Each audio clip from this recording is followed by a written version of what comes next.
History is not just about nostalgia. It's not just the good old days. It's not just dead white men or tearing down statues or yet another World War II documentary on the History Channel. It can be a way to change your mind about the world, to refresh your view of the world. And if you choose the right quality world history books, you can do that right now.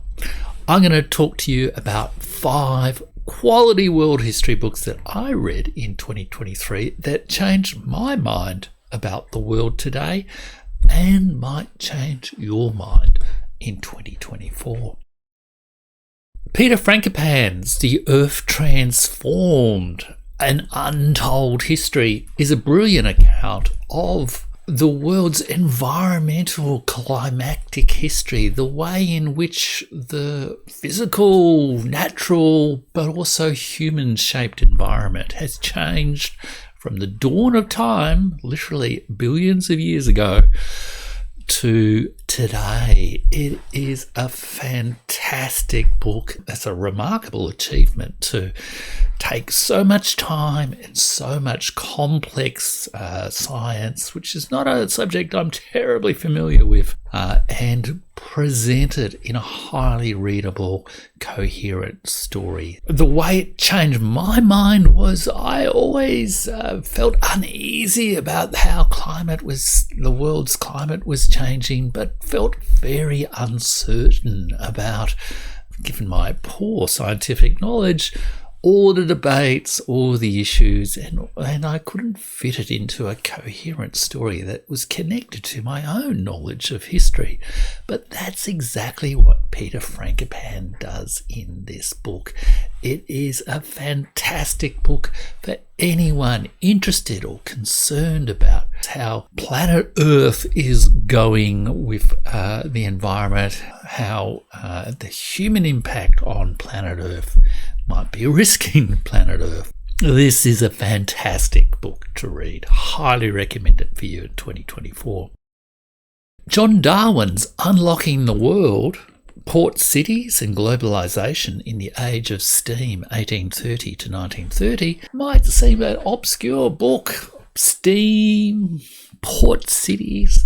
But what this book is really about is that story of the age of globalization, the decisive 19th century when, I guess, the Western world, based on steam engines, steam travel, railways, industrialization, began to really dominate the rest of the world. And John Darwin's account is absolutely brilliant in this book. In a way, he also redefines in a really clear way that is conveyed in the individual stories of many port cities like New York, Mumbai, Canton, Calcutta, Singapore, Shanghai, St. Petersburg, Marseille, London, and others as well. He conveys a rich, beautifully portrayed story, but one that also makes one realize how many forces are at play in globalization and how rapidly globalization can change direction. I think it provides an absolutely wonderful way, and it's a great way to understand, I guess, how most recent wave of globalization may even be coming to an end, as the era of steam globalization was coming to an end in 1914. Highly recommend you read this book. Richard Overy's Blood and Ruins, The Great Imperial War, 1931 to 1945, is about what is normally thought of as the Second World War, which is usually dated 1939 to 1945. Richard Overy's book is an absolutely brilliant overview of all the enormous scholarship on World War II and the global conflicts that really began in 1931 with the conflict between Japan and China. It's a brilliant account of those conflicts and completely, I think, revamps our understanding of what World War II was and the world that World War II made.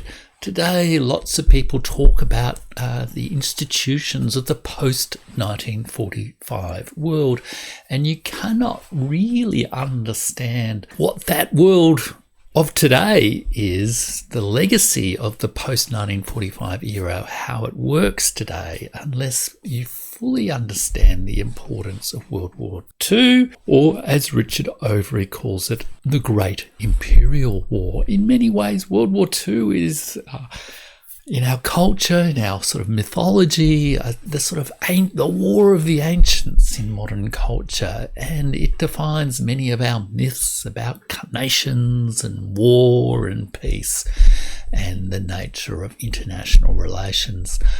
This book is an absolutely magisterial account by one of the world's leading military historians of World War II or the Great Imperial War. Absolutely recommend that you read it in 2024. A related book, and indeed a book that influenced Richard Overy in his account of the Great Imperial War, 1931 to 1945, is Rana Mitter's Forgotten Ally, China's World War II, 1937 to 1945. I believe it also has a different title in US and English markets. This is account of that perhaps forgotten side of the Second World War, the conflict between China and Japan that began really in 1931 or 1937, depending on which event you say, or which event began it, and was preceded by an earlier war between Japan and China in the 1890s. It will completely change your understanding of that conflict.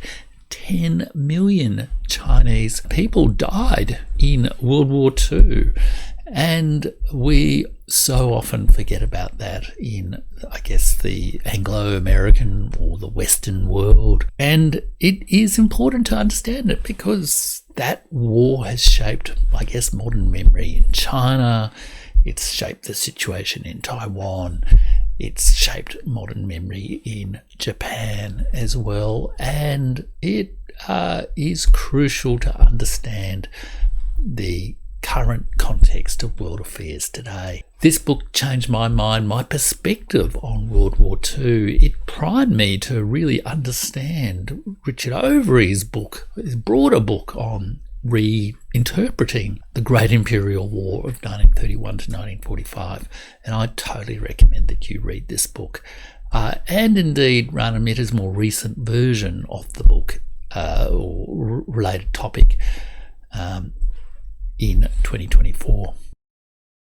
Finally, Marie Favreau, The Horde, How the Mongols Changed the World. Now, Genghis Khan, nearly everyone has heard of Genghis Khan, the great world conqueror leader of the Mongols, Temujin, who, rode on horseback from the Mongolian mountains across the steppe and threatened the gates of Europe. Indeed, that is a remarkable story, but the later story of the Horde, which was the term the Mongols used for their own empire, is even more remarkable still. And it's not just a story of conquest, it's a story of effective government, it's a story of diplomacy, it's a story cultural exchange, it's a story of economic dynamism that linked together the Eurasian continent from China to Eastern Europe into Africa and Turkey and the Middle East and Central Asia and, of course, Russia. Absolutely brilliant book by Marie Favreau. It changed my understanding of the Mongol Empire, the hordes. It changed my understanding of what a nomad empire is, and, if you like, the variety of political institutions in history, and it also changed my understanding of the history of Eurasia. And for that reason, I think it is so fundamental for us to have a read of Marie Favreau's The Horde, as we try to understand better, new rising empires in Eurasia in 2024. So they're the 5 books that changed my mind about world history in 2023. Peter Frankopan's The Earth Transformed, John Darwin, Unlocking the World, Richard Overy, Blood and Ruins, and Rana Mitter, Forgotten Ally, and of course Marie Favreau, The Horde. And I had the great pleasure, an honour and privilege this year, to actually interview the author of The Horde, Marie Favreau, from her Paris home, and she talked to me about her book and its relevance to our understanding, our engagement with different cultures around the world today. So if you've enjoyed this list, why don't you subscribe, and you'll get more quality history, more introductions to really quality history to help you think about the world today here on the Burning Archive YouTube channel. And if you're interested in The Horde, why don't you watch the video interview I had with Marie Favreau right here.